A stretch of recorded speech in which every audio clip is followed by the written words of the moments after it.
जुन्या काळी ग्रामीण भागात तमाशा हे करमणुकीचं एकमेव माध्यम होतं। त्यानंतर सिनेमा आले, पण मग सिनेमात सुद्धा हा ग्रामीण बाज अस्सलपणे दिसला। आणि फक्त तमाशाच नाही, सावकारी पाश असेल, पाटीलकीचा वचक असेल, बैलांच्या शर्यती असतील, अशा सगळ्या ग्रामीण गोष्टी अस्सलपणे मोठ्या पडद्यावर दिसल्या त्या चंद्रकांत सूर्यकांत यांच्याचमुळे आणि त्यांच्याच काळात।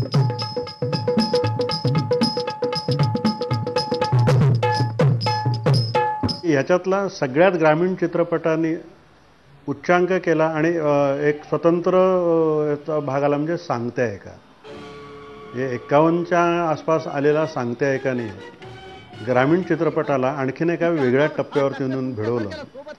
त्यामध्येही चंद्रकांतांची भूमिका, पुन्हा तो पाटील, त्या पाटलामधला एक मगरूर, एक रगेलपणा आहे, एक रंगेलपणा आहे, एक बेरकीपणा आहे आणि संपूर्ण गावावरती हुकूमत चालवणारे असं एक स्वतःचं व्यक्तिमत्व आहे। ही एक इमेज तयार झाली आणि सांगता ऐका हा 131 आठवडे सलग एका स्टॉकेजला पुण्यात चालला। हे पुण्यासारख्या ठिकाणी सिनेमा चालणं म्हणजे मराठीच्या दृष्टीने महत्त्वाचं होता असा तो कालखंड। ही कातडी आपल्या गाडीला मागे टाकून जितणार होय? तुला धाव का कोण आहे ते? धावणार तोंड बघा।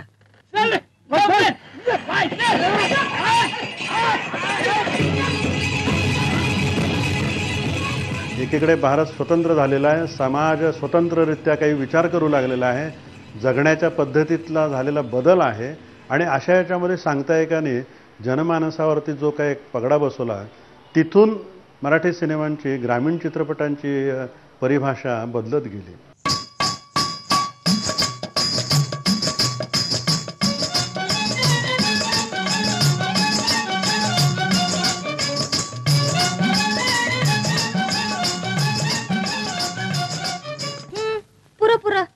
नका जाऊ, मग आला कशाला घराकडे? बसायच होतं तिच्याच मुकड्याकडे बघत। मी म्हणालो आपलं सत्तरची टोपल्याची भाकरी सोडून दुसऱ्याच्या ताटाकडे बघाच का? माहिती असं आपल्या घरातच जर आपलं डोळं निवत्यात तर बाहेर बघाच का? चंद्रकांत आणि सुलोचना यांची जोडी लोकप्रिय झाली। आता उगाच सकाळच्या बऱ्यात माझं तोंड खवळू नका। दोघांनी मिळून 45 ते 46 सिनेमे केले। इतके चित्रपट झाल्यामुळे एकदा एक गंमत झाली, म्हणजे ते कुणाच्या तरी लग्नासाठी सांगलीला गेले होते, त्यांच्या मिसेस आणि ते लग्नाला गेले होते। तर तिथं त्यांनी सगळ्यांची ओळख करून दिली आपल्या मिसेसची, शशिकलाबाई आहेत ना त्यांची। तर तिथे आलेली सगळी मंडळी, नाही नाही ही काय तुमची बायको नाही, तुम्ही खोटं सांगताय, आम्ही त्यांना बघतो तुमच्याबरोबर सिनेमात, त्यांनी सांगितलं खूप। तर तरी ते काय ऐके ना, मग शेवटी शशिकलाबाईंनीच सांगितलं नाही त्या सिनेमात त्यांची बायको असतात, मीच खरी बायको आहे म्हणून। तेव्हा कुठं त्या लोकांना पटलं आणि ते गेले। तशीच सूर्यकांत आणि जयश्री गडकर ही जोडी हिट ठरली होती।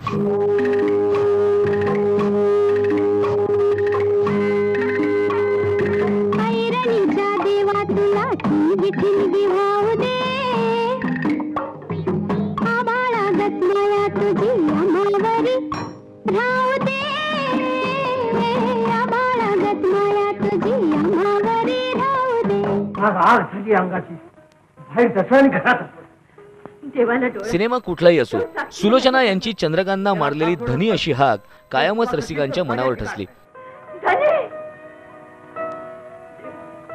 आणि तीच हाक जयश्री गडकर यांनी सूर्यकांत यांना मारली, तीही लोकप्रिय ठरली।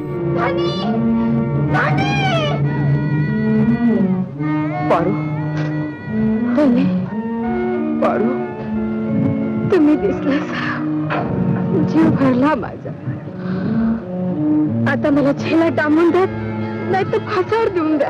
आळस येतो भारी ग, ऐकत नाही स्वारी ग, उगाच खाली येते ग, तिकडून तिकडे जाती ग, त्याला घटका वाटे वर्षाची, मज झोपत येते दिवसाची। थोरातांची कमळा या चित्रपटामध्ये मी भूमिका केली त्याच्यानंतर, आणि त्याच्यामध्येही सूर्यकांतजी होते आणि चंद्रकांत दादा पण होते। चंद्रकांत दादांनी त्यावेळेला शिवाजीची भूमिका केली होती। आणखीन मग सूर्यकांतजी संभाजीचं काम करत होते आणि ते अगदी तयार होऊन अगदी संभाजीच्या भूमिकेमध्ये अगदी सगळा ड्रेस वगैरे करून ते तयार होते आणि वंदनाची वाट पाहत होते. पण मुहूर्ताची वेळ होत आली तरी वंदनाचा काही पत्ताच नव्हता.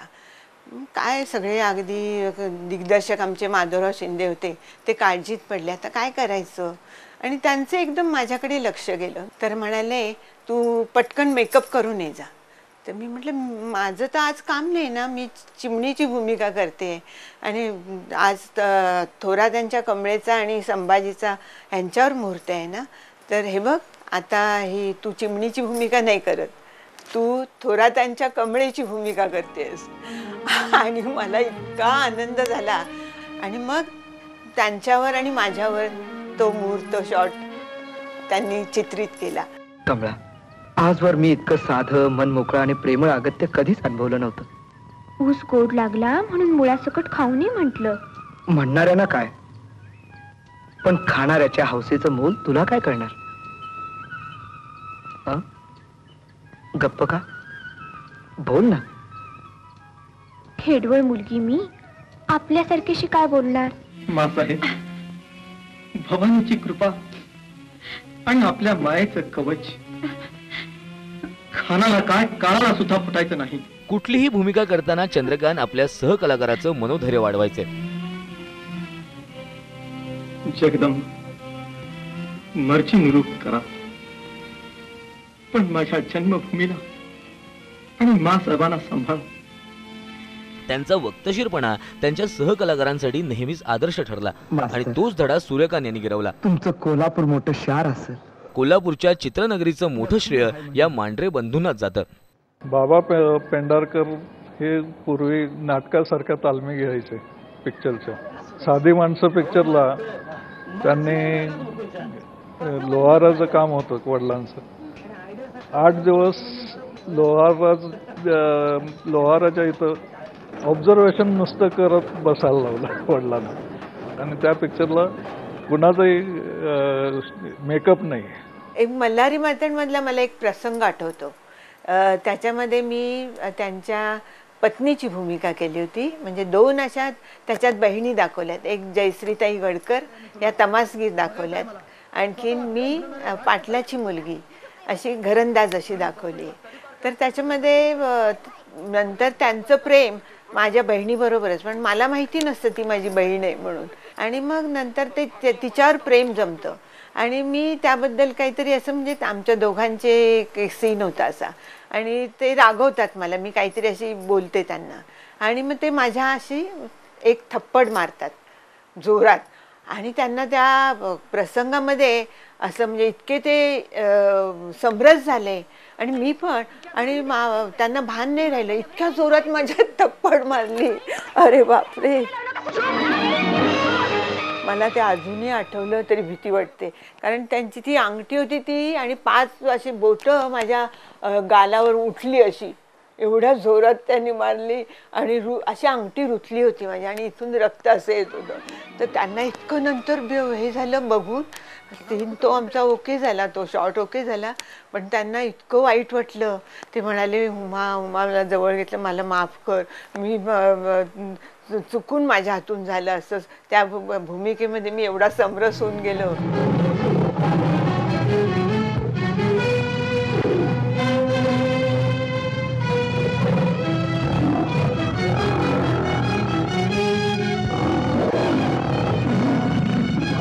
बऱ्याच चित्रपटात त्याची कामं, भारताची कामं स्वतः करायची ते.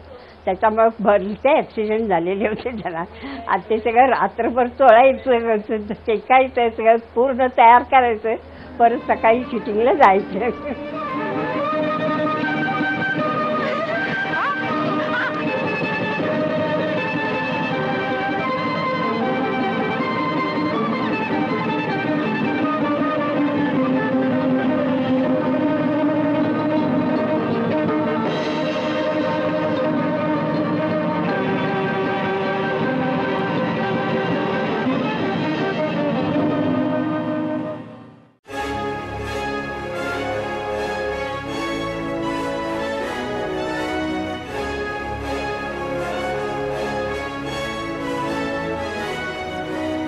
या दिग्गज अभिनेत्यांनी आपापली कलाही जोपासली.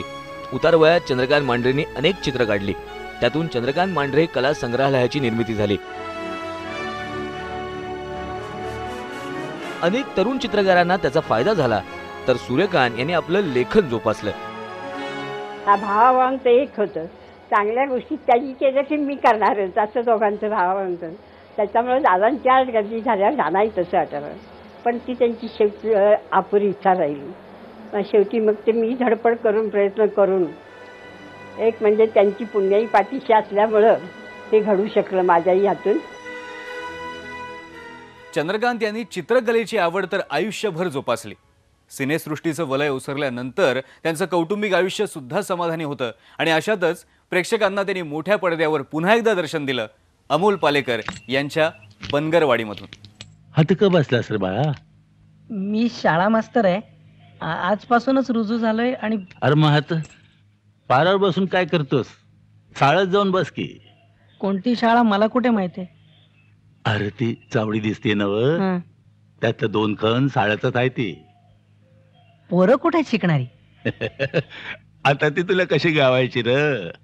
ती गेली असतील शिरडाच्या मागणं राहणार. बर, सांच येतेच की का राहत्यात तिथंच. पण शाळा चालण्या इतकी आहेत ना पोरं? अरे मग काय आहेत, आणि होत्याल मी. या गावात 10 लग्न उभी राहत्यात वर्षाकाठी, त्यातनं मी परत होतील.